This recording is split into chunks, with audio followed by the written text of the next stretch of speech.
며느리로 살아간다는 것, 추석이 다가오면 마음이 무거워지십니까?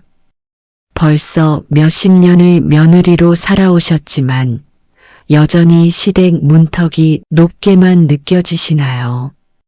오늘은 추석을 앞둔 모든 며느리들의 마음, 그 깊은 곳의 이야기를 나누어 보겠습니다. 추석이 한 달 앞으로 다가오면 많은 며느리들의 마음에 먹구름이 끼기 시작합니다. 올해는 무엇을 준비해야 할까? 시어머님 입맛에 맞출 수 있을까? 또 뭔가 부족하다는 말을 들을까? 새벽 5시에 일어나서 장을 보고 전을 부치고 나물을 무치고 온 가족이 모여 즐거워해야 할 명절인데 왜 이렇게 마음만 무거워질까요? 경기도 안산에 사는 김영희 님의 이야기입니다. 25세 시집을 와서 어느덧 25년을 며느리로 살았습니다. 처음엔 시어머님께 잘해드리고 싶었어요. 정성껏 음식을 만들고 웃으며 대화하려 했죠.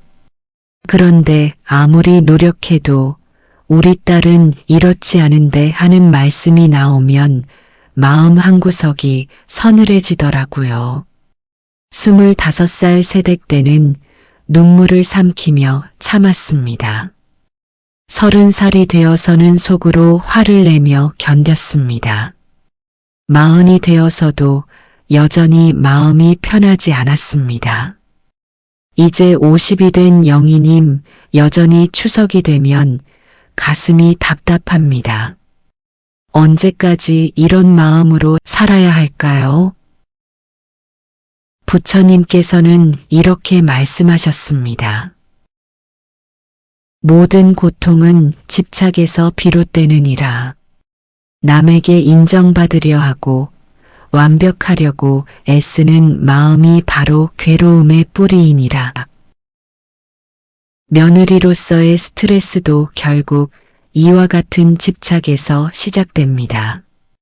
좋은 며느리여야 한다는 집착, 시어머님께 사랑받아야 한다는 집착, 완벽한 추석상을 차려야 한다는 집착, 이런 집착들이 마음을 짓누르고 있는 것입니다. 잠시 생각해 보십시오. 시어머님도 한때는 누군가의 며느리였습니다. 그분도 젊은 시절에는 시댁에서 마음고생을 하셨을 것입니다. 나물 하나 더 준비하느라 새벽에 일어나셨을 것이고 아이들 옷차림을 신경 쓰며 마음을 조이셨을 것입니다. 그런 시어머님이 지금의 며느리를 바라볼 때 혹시 자신의 젊은 시절이 겹쳐 보이지는 않을까요? 부처님께서는 또 이렇게 말씀하셨습니다. 모든 중생은 서로 연결되어 있느니라. 남의 아픔은 곧 나의 아픈 것이고 나의 기쁨은 곧 남의 기쁜 것이니라. 경남 진주에 사는 박순자님의 이야기입니다. 30년을 며느리로 살면서 수많은 명절을 보냈습니다. 젊을 때는 정말 힘들었어요. 무엇을 해도 부족하다는 말을 들었거든요. 그런데 언젠가부터 깨달았어요. 시어머님도 참 외로우셨구나 하고요. 순자님이 마음을 바꾼 계기는 아주 작은 일이었습니다. 어느 추석날 시어머님이 혼자서 설거지를 하고 계셨는데 그 뒷모습이 왠지 쓸쓸해 보였습니다. 어머님, 제가 할게요. 그렇게 다가가서 함께 설거지를 하며 대화를 나눴습니다. 며느리야, 고맙다. 내가 우리 집에 와서 이 집이 참 활기차졌어. 그 그 한마디에 순자님의 마음이 확 풀렸습니다. 아, 시어머님도 나름대로 고마워하고 계셨구나. 그 후로 추석이 조금씩 달라 보이기 시작했습니다. 완벽한 음식을 만들어야 한다는 부담감도 줄어들었고 시어머님의 한마디 한마디에 상처받는 일도 적어졌습니다. 부처님께서는 이렇게 말씀하셨습니다. 자비로운 마음을 가진 자는 원수도 친구로 만들 수 있느니라. 미움과 시기심을 내려놓고 상대방의 처지를 이해하라. 며느리와 시어머님의 관계도 이와 같습니다. 서로 다른 시대를 살아온 두 여인이 만난 것입니다. 시어머님이 살아온 시대는 며느리가 집안일을 도맡아 해야 하는 그런 시대였습니다. 그분에게는 그것이 당연한 질서였습니다. 반면 며느리가 자라난 시대는 남녀가 평등하고 개인의 권리가 중요한 시대입니다. 서로 다른 가치관을 가진 두 사람이 한 지붕 아래에서 조화롭게 살아가려면 무엇보다 상대방을 이해하려는 마음이 필요합니다. 그렇다면 추석을 앞둔 며느리들은 어떤 마음가짐을 가져야 할까요? 첫째, 완벽함에 대한 집착을 버리세요. 음식 솜씨가 조금 부족해도 괜찮습니다. 정성을 다했다면 충분합니다. 부처님께서는 이렇게 말씀하셨습니다. 완벽함을 추구하지 말라. 있는 그대로의 모습에서 진정한 평화를 찾으라. 둘째, 시어머님의 마음을 헤아려 보세요. 그분도 한때는 젊은 며느리였고 지금은 나이 들어가는 외로운 어머님입니다. 가끔 예민한 반응을 보이신다면 그것도 세월의 무게 때문일 수 있습니다. 셋째, 감사한 마음을 먼저 표현해 보세요. 어머님, 이렇게 큰 명절상을 준비할 수 있게 도와주셔서 감사해요. 이런 한마디가 분위기를 완전히 바꿀 수 있습니다. 넷째, 자신의 마음도 보살피세요. 너무 무리하지 마시고 필요하다면 도움을 요청하세요. 어머님, 이건 어떻게 하는 게 좋을까요? 이렇게 묻는 것도 시어머님께는 존중받는다는 느낌을 줄 수 있습니다. 충북 청주에 사는 이미영님의 변화된 추석 이야기입니다. 작년 추석부터 마음가짐을 바꾸어 보았어요. 시어머님께서 이 나물이 좀 짜네 하시면 예전에는 속으로 화가 났었거든요. 그런데 이제는 어머님이 싱거운 걸 좋아하시는구나 이렇게 생각해요. 그리고 다음에는 더 주의하겠습니다. 이렇게 말씀드려요. 신기하게도 어머님 표정이 금세 부드러워지시더라고요. 미영님은 또 이런 변화도 경험했습니다. 추석 차례상에 올라가는 과일을 고르면서도 예전에는 비싸다, 부담스럽다 이런 생각이 먼저 들었는데 지금은 조상님들께 정성을 다하는 마음으로 이렇게 생각하니까 마음이 오히려 편해졌어요. 이런 마음가짐의 변화가 가족관계를 얼마나 바꿀 수 있는지 미영님은 몸소 체험했습니다. 부처님께서는 가족의 인연에 대해 이렇게 말씀하셨습니다. 가족이란 우연히 만난 것이 아니니라. 전생에 깊은 인연이 있어야 이 생에서 한 지붕 아래 살게 되는 것이니라. 시어머님과 며느리의 만남도 결코 우연이 아닙니다. 서로에게 배울 것이 있고 서로를 통해 성장할 것이 있기에 이런 인연을 맺게 된 것입니다. 시어머님을 통해서는 인내와 지혜를 배울 수 있고 며느리를 통해서는 새로운 시대의 활력을 느낄 수 있습니다. 부처님께서는 또 이렇게 말씀하셨습니다. 고통받는 마음으로는 진정한 행복을 얻을 수 없느니라. 먼저 자신의 마음을 평화롭게 하라. 그러면 주변도 평화로워질 것이니라. 올해 추석에는 조금 다른 마음으로 준비해 보면 어떨까요? 완벽한 며느리가 되려고 애쓰지 마세요.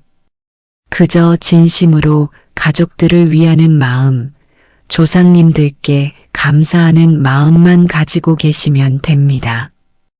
부처님께서 말씀하신 대로 마음이 평화로우면 온 세상이 평화롭다는 진리를 이번 추석에 경험해 보세요. 시어머님의 작은 말씀에도 네, 어머님이라고 따뜻하게 대답해 보세요. 음식이 조금 부족해도 다음에는 더 잘하겠습니다라고 겸손하게 말해 보세요. 그런 작은 변화들이 추석 분위기를 완전히 바꿀 수 있습니다. 서울에 사는 최영란님의 감동적인 추석 이야기입니다.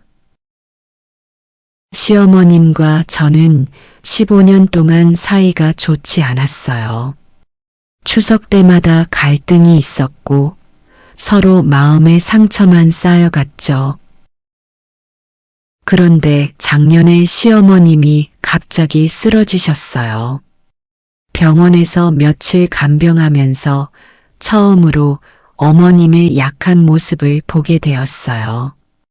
그때 깨달았어요. 아, 이분도 나와 같은 사람이구나. 두려움도 있고 외로움도 있는 분이구나. 퇴원하신 후 첫 추석이었는데 어머님이 제 손을 잡으시며 말씀하셨어요. 며느리야, 그동안 미안했다. 내가 얼마나 힘들었을지 이제야 알겠다. 그 순간 15년의 서운함이 모두 눈 녹듯 사라졌어요. 영란님의 이야기를 들으며 많은 것을 생각하게 됩니다.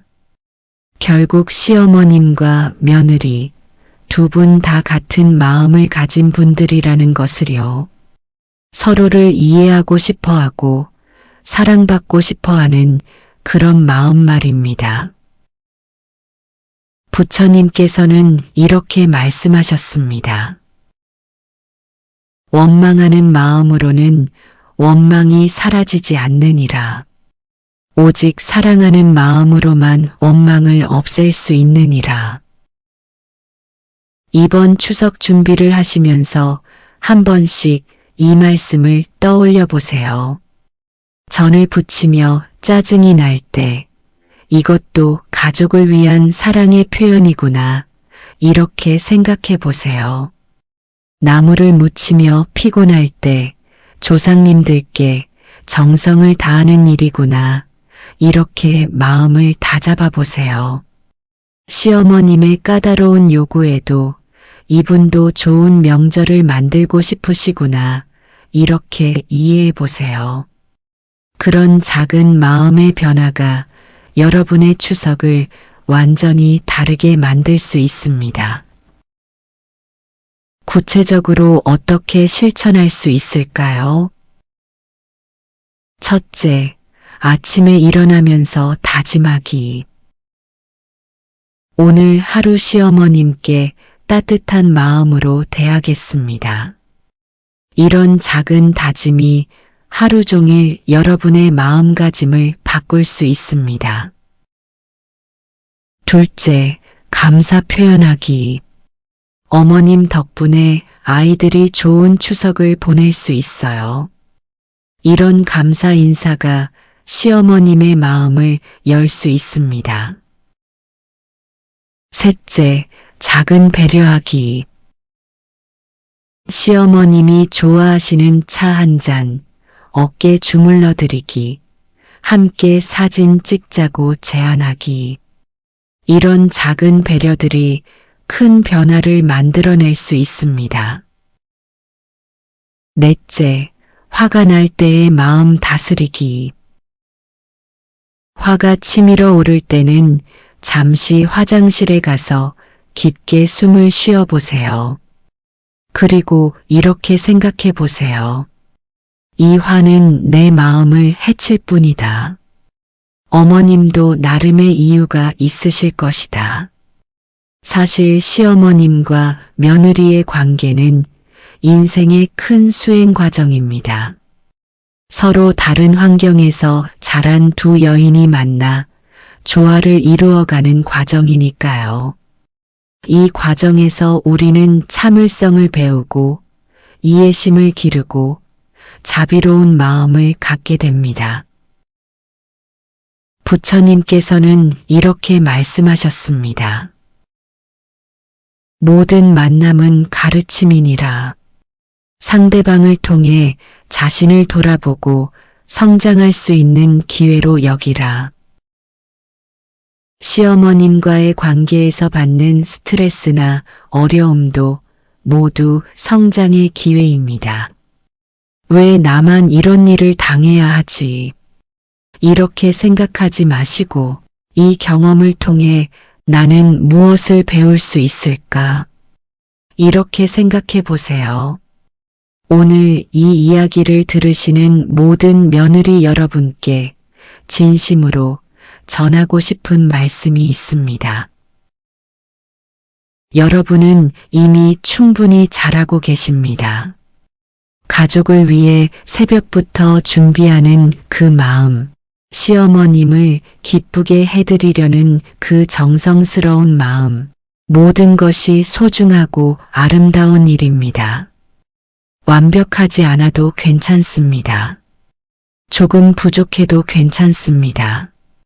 진심으로 가족을 사랑하는 그 마음만 있으면 충분합니다. 부처님께서 말씀하신 대로 마음에서 우러나는 진실함이 가장 큰 공덕이니라. 이번 추석이 여러분에게는 새로운 시작이 되기를 간절히 바랍니다. 시어머님과의 관계에서 작은 변화라도 경험하시고 무엇보다 여러분 자신의 마음이 조금 더 편안해지시기를 기원합니다. 오늘 이 말씀을 마음 깊이 새기시며 남은 하루도 부처님의 자비로운 마음으로 평안히 보내시길 바랍니다.